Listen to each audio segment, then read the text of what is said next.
Security లేదు.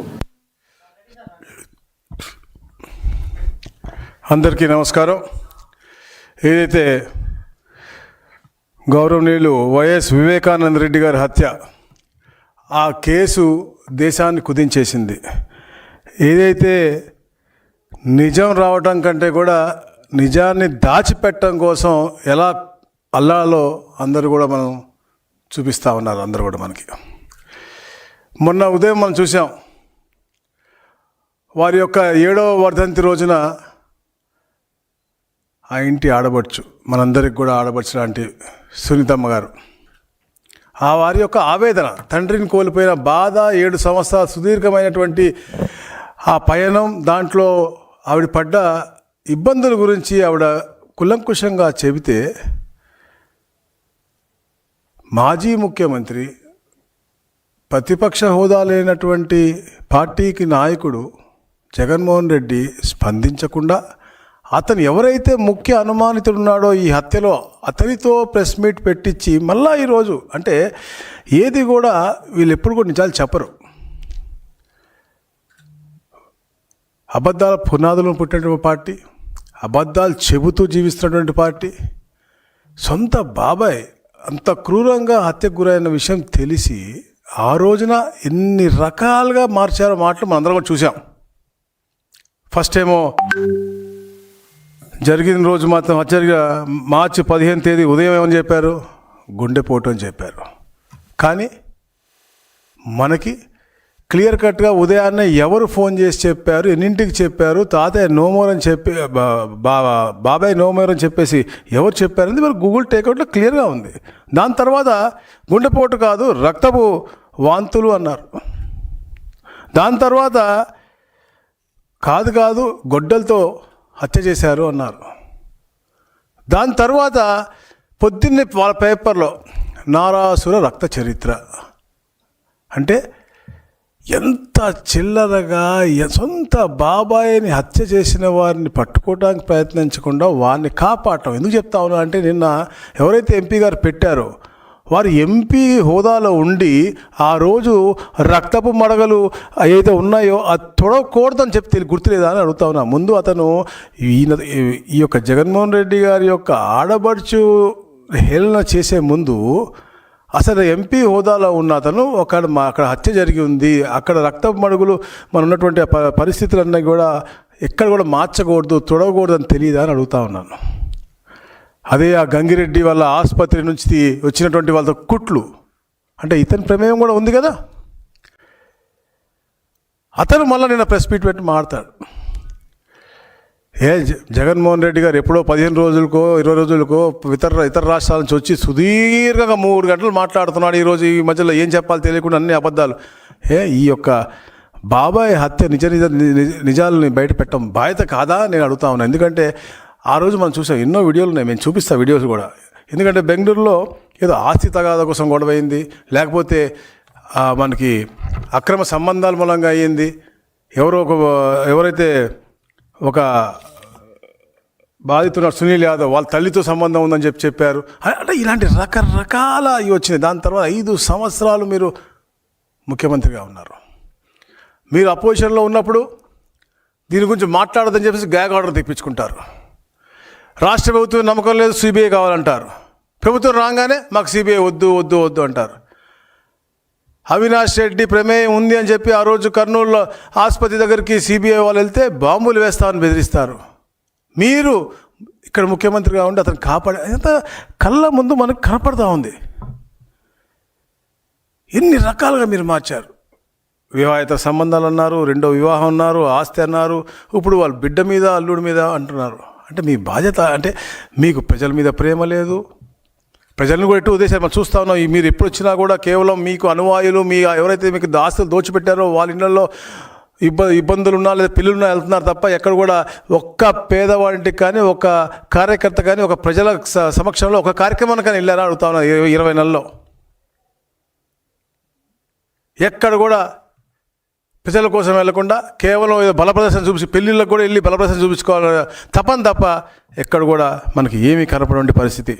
నేను అదే మీకు అందరు కూడా తీవ్ర ఒక బాధతో చెప్తా ఉన్నా.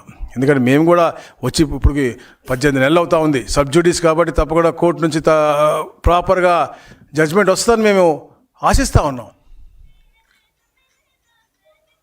అరే ఒక ఆడ కూతురు ఆవిడ బాధ చెప్తా ఉంటే దాన్ని కూడా హేళన తీసుకుని వచ్చి అంటే మీరు ఇంకా ఇప్పుడు కూడా మారా, ఈ రాష్ట్రం సుభిక్షంగా ఉండాలా, పెట్టుబడులు వస్తూ ఉన్నాయి, బాగుండాలని చెప్పి తప్పంతా పనిచేస్తున్న ప్రభుత్వం ఇది.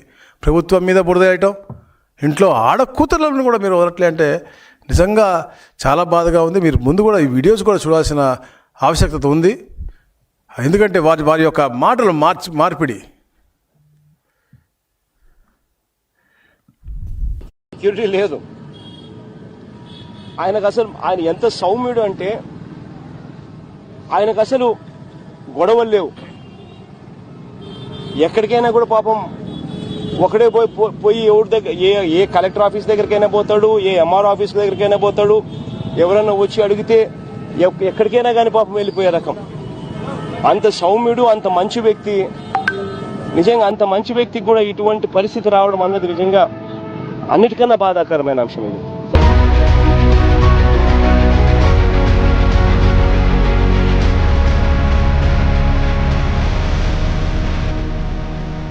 వివేకానంద సార్ చాలా స్పష్టంగా 2010 సంవత్సరంలోనే ఆయన పేరు కూడా షేక్ మొహమ్మద్ అక్బర్గా పేరు కూడా మార్చుకొని పెళ్లి చేసుకొని రెండో భార్యతో ఒక బిడ్డను కూడా షెహన్షా అనే ఒక బిడ్డను కూడా కనడము, కొడుకును కూడా కనడము. ఈ సెకండ్ వైఫ్ కోణాన్ని ఆమెకు ఆ బిడ్డకు ఆయన ఆస్తి రాసివ్వాలనుకున్న కోణాన్ని, ఇంట్లో దొరికిన స్టాంప్ పేపర్స్ ను, నోటరైజ్డ్ విల్స్ ను ఇవన్నీ కూడా పక్కదారి పట్టించారు. సునీత, వివేక రెండో భార్యకు మధ్య విభేదాలున్నాయన్న అవినాష్ రెడ్డి, వివేక తన రెండో భార్యతో ఆర్థికంగా పాలు పంచుకుంటున్నారని సునీత కక్షగట్టిందని బెయిల్ పిటిషన్లో పేర్కొన్నారు. వివేక కుమార్తె సునీత సిబిఐ చంద్రబాబుతో కుట్ర పన్ని తనను తన కుటుంబాన్ని దెబ్బతీయడానికి ప్లాన్ చేశారని స్పష్టం చేశారు. ఒక కీలకమైనటువంటి అంశం, వివేకానందరెడ్డి హత్య కేసులో నిందితులుగా ఉన్న వాళ్ళ కుటుంబీకులతో వివేకానందరెడ్డి అక్రమ సంబంధం పెట్టుకున్నాడు. అంటే వివాహితర సంబంధాలు పెట్టుకున్నాడు. కాబట్టి వాళ్ళందరూ కలిసి ఈ సునీతతో గాని వాళ్ళతో ఎవరైతే ఉన్నారో వాళ్ళతో కొల్లుడై వాళ్ళు ఈ హత్య చేశారనేటువంటి అంశాన్ని కూడా వాళ్ళు అందులో ప్రధానంగా ప్రస్తావించినటువంటి అంశం ఉంది. కాబట్టి వివేకాకు మహిళలతో ఉన్న సంబంధాలే హత్యకు దారి తీశాయన్నారు. ఏటు సునీల్ యాదవ్ తల్లితో పాటు ఉమాశంకర్ రెడ్డి భార్యతో వివేకాకు సంబంధం ఉందని పిటిషన్లో ఆరోపించారు. నిందితులతో వివేక డైమండ్స్ వ్యాపారం చేశారని కూడా పేర్కొన్నారు. వివేకానంద రెడ్డి గారి కుమార్తె సునీతమ్మ, అల్లుడు రాజశేఖర రెడ్డి గారివి బయటకు వచ్చాక వాళ్ళు ఎలాంటి ఇది లేకుండా అవినాష్ రెడ్డి వైపు వేలు చూపుతూ ఆరోపణ చేసిన తర్వాత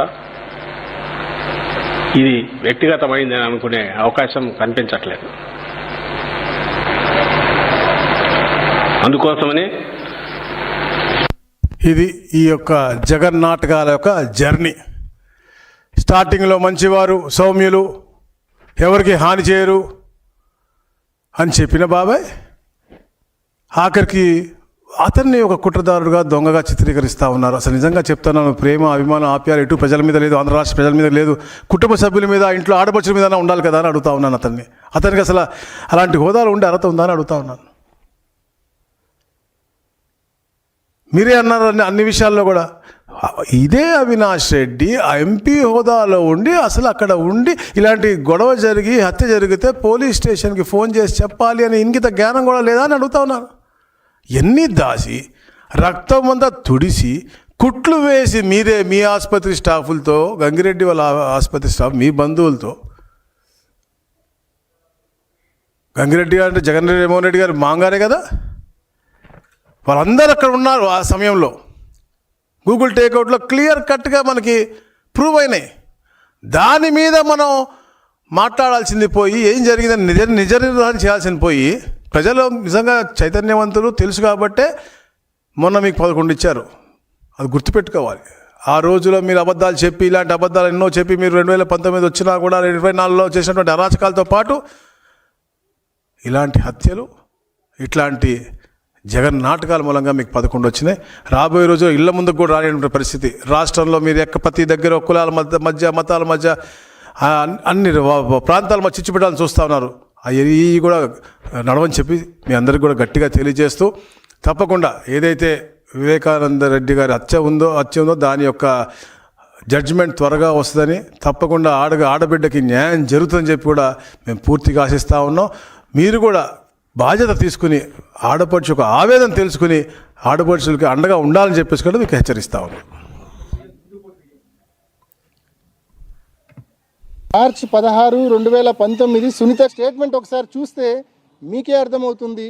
గుండెపోటు థియరీ అనేది పుట్టించిందే సునీతక్క భర్త రాజశేఖర్ అండ్ సునీతక్క వాళ్ళ బ్రదర్ ఇన్లా, అంటే వివేకానంద రెడ్డి గారి బ్రదర్ ఇన్లా నర్రెడ్డి శివప్రకాష్ రెడ్డి, ఎవరైతే నాకు ఫోన్ చేసి క్రైమ్ సీన్కు పొమ్మని చెప్పారో ఆయన.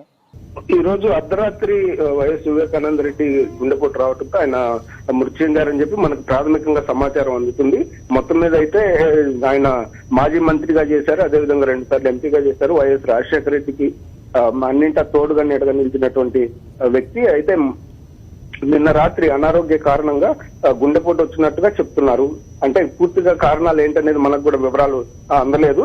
మొత్తం మీద అయితే ఆయన చనిపోయారనేటువంటి వార్త అయితే ఇట్లా ప్రతి ఒక్కటి కూడా దొరికిపోయిన తర్వాత కూడా నేను చెప్పా ఇంతాక, వాళ్ళు ప్రభుత్వం లేనప్పుడేమో సిబిఐ కావాలి, ఇంకా రాష్ట్ర ప్రభుత్వం మీద నమ్మకం లేదు అన్నారు. ప్రభుత్వం రాగానే సిబిఐ వద్దు అన్నారు. వాళ్ళు అరెస్ట్ చేయడానికి వస్తే, ఎందుకంటే అవినాష్ రెడ్డి అనే మనిషి దాంట్లో పూర్తి ప్రమేయం ఉందని చెప్పి నిర్ధారణతో వస్తే వాళ్ళు బాంబులు వేస్తామని చెప్పి బెదిరించారు. వాళ్ళ మీదే కేసులు పెట్టారు, వాళ్ళనే తరిమేసే విధంగా చేశారు. తప్పకుండా న్యాయం అనేది ఎప్పటికైనా గెలుస్తుంది. అలాగే ఏదైతే మీరు ఒక ఆడబిడ్డని ఇంత హేళనగా, ఇంత నీచంగా, ఇంత బాధ కలిగే విధంగా మీరు ప్రవర్తించారో నిజంగా ఎవరు కూడా మిమ్మల్ని మహిళా లోకం ముందుగా క్షమించదని చెప్పేసి కూడా మీ అందరికీ నేను దీని ద్వారా తెలియజేస్తా ఉన్నాను. Thank you.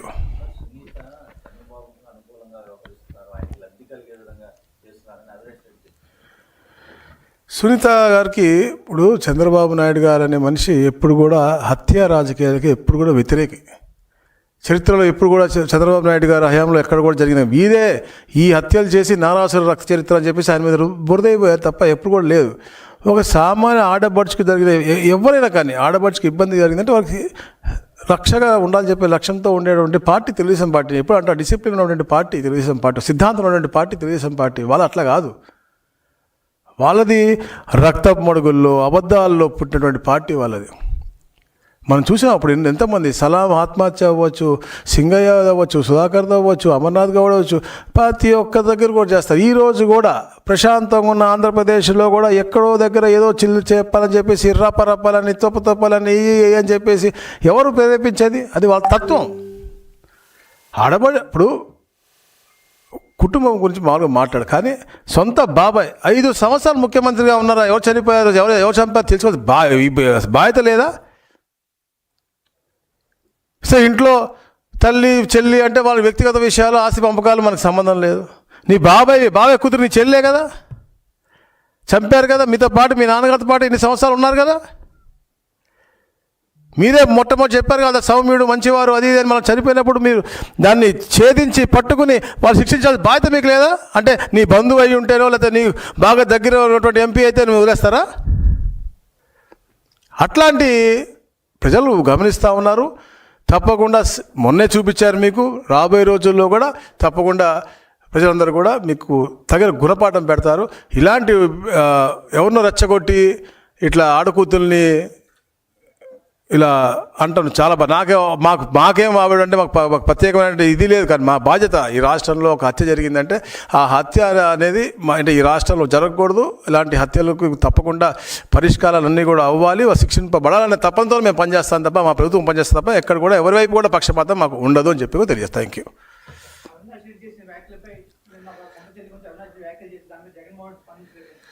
నేను అదే చెప్తా ఉన్నాను.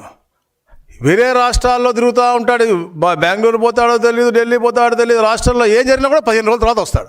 వచ్చి 15 రోజుల సంగతి అంతా ఒక మ్యాట్నీ షోనో పెద్ద లాంగ్ సినిమా, దురంధర సినిమా 3.5 గంటలు అట్లా 3.5 గంటల సేపు ప్రెస్ మీట్. అక్కడ ఏదన్నా ప్రజాహితం కానీ ప్రజా ఉపయోగపడే ఒక సబ్జెక్టు ఉండదు. ఊరికైనా బురద చాలటం. వాళ్ళ ప్రభుత్వం మీద ఉన్నటువంటి బ్యాడ్ కాగ్ రిపోర్ట్ 4 ఉంటే అవన్నీ మాట్లాడు. ఎందుకు పోలవరం పోయిందంటే దాని గురించి మాట్లాడు. ఏదో ఒకటి బురద మాత్రం మన మీద వేయడం కోసం మా పార్టీ మీద. ఇప్పుడు ప్రజలు శాంతంగా ఉంటే వాళ్ళని చెడగొట్టం తప్ప చేయడు.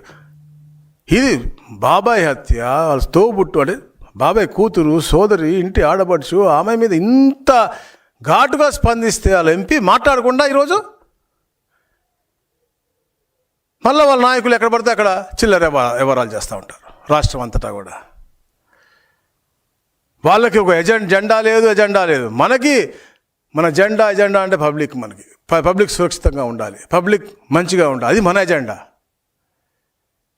ఆ జెండా ఒక బూతు, వాళ్ళ ఎజెండాని ఒక బూతు. Thank you gentlemen, thank you.